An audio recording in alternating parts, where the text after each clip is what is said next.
Okay, I was just at the grocery store. Let's go inside here and see. There he is. There's my Rocky. Hiya, Rocky. How you doing, my friend? Guess what I did? Guess what I did? Give me a sniff. Guess what I did? I bought a steak. I did. I bought a steak. Can you believe it? A whole steak. Yeah. It's just a cheap steak, but it's a steak just the same. And I'm going to put it in the frying pan with some tomatoes and some apples like I've done before. And it's going to be really good. You want to go outside? Okay, we'll go outside. We will. Yes, we will. There you go. Hurry up before the mosquitoes get in, though. Come on, come on. Come on. We can't let the mosquitoes in. If the mosquitoes get in, it'll be horrible. It'll be just about the worst thing ever. And we don't want that. I have discovered that the bow saw, works better for carving up the ice than the hatchet. So I'm using the bow saw now to cut the ice block up to put into the ice box in there. Yeah. Well, really, it's a refrigerator, but I'm not using the electrical part of it, nor am I using the gas part of it. So I'm turned it into an ice box, basically. His tail's twitching.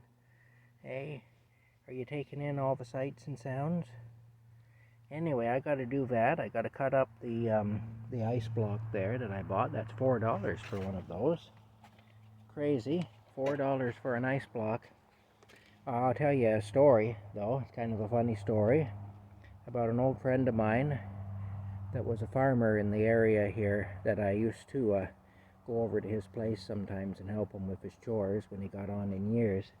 And I went to school with his kids and everything. I knew the family quite well. Really, really good family.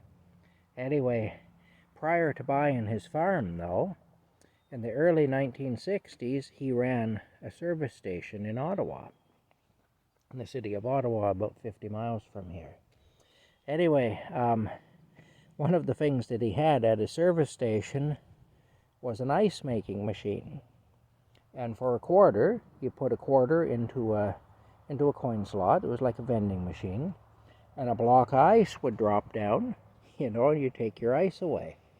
Well, he had this machine anyway there, and should have been a real money maker, Basically, there was a water line went in, and there was a refrigeration unit at the back of the machine, and it was all kind of in a plywood shed.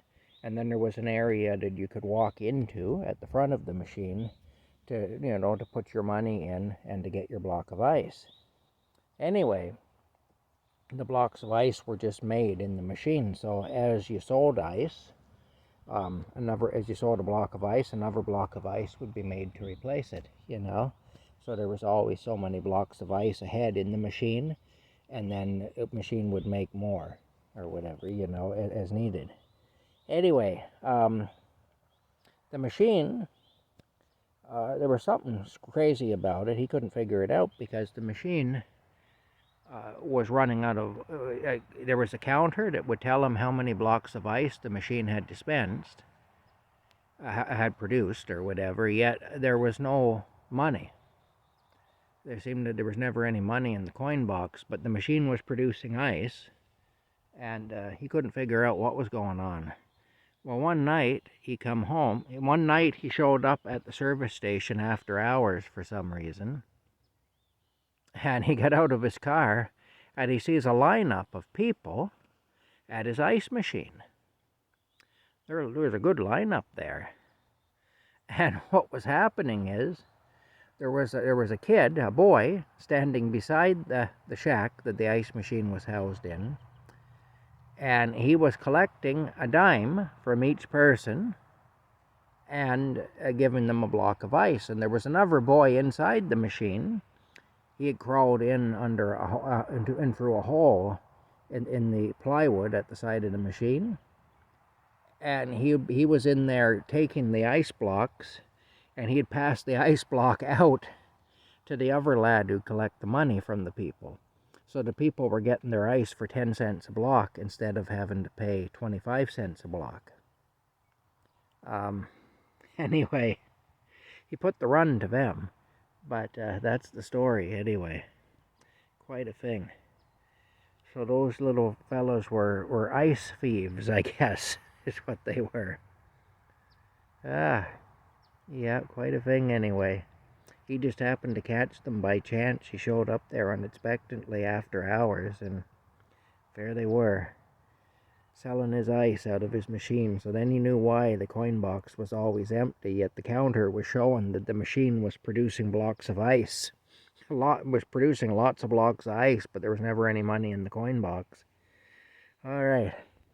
Well, that's it for now anyway. That's another story from the past, I guess. And I got to get ready. I got to get to work. I got to dump the water in the containers in the refrigerator, and then I got to take my bow saw.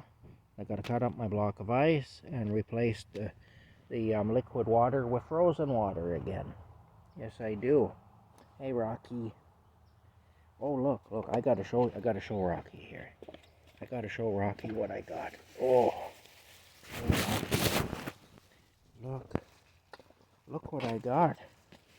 Oh, the mosquitoes around here are awful. I bought steak. I bought a steak. Yeah, see?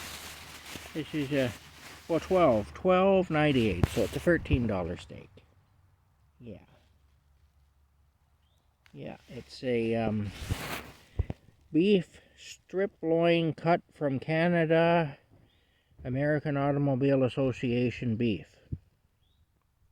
Yeah, there you go, AAA beef. If it was AA beef, it would be Alcoholics Anonymous beef, eh? What do you think, Rocky? He's sniffing me there. Eh? These are the pants I was wearing when I was cuddling with that cat. You know, whenever I wear these pants now, he sniffs them. They still have the smell of that cat on them, don't they? Eh? He says there's some cat you've been cuddling with. Alright, so what I'm going to do is, I got apples here, if I can get them out of here. These plastic bags, oh damn. Okay, well, there you go. They're in there now. They were in the bag, but now they're in there. And what I'm going to do, bag's already got a hole in it, of course, but that shouldn't surprise anyone. Everything's like that, Rocky. It's terrible. It's terrible, my friend. Yeah, all right. Anyway, that's what we're doing. We're going to do that. I'll put all this up here. There's my license plates that I got from my job there that I did. All right. I got to go inside and get the water and do some stuff. We get the water out of the fridge so I can replace it with frozen water, ice. We'll talk later.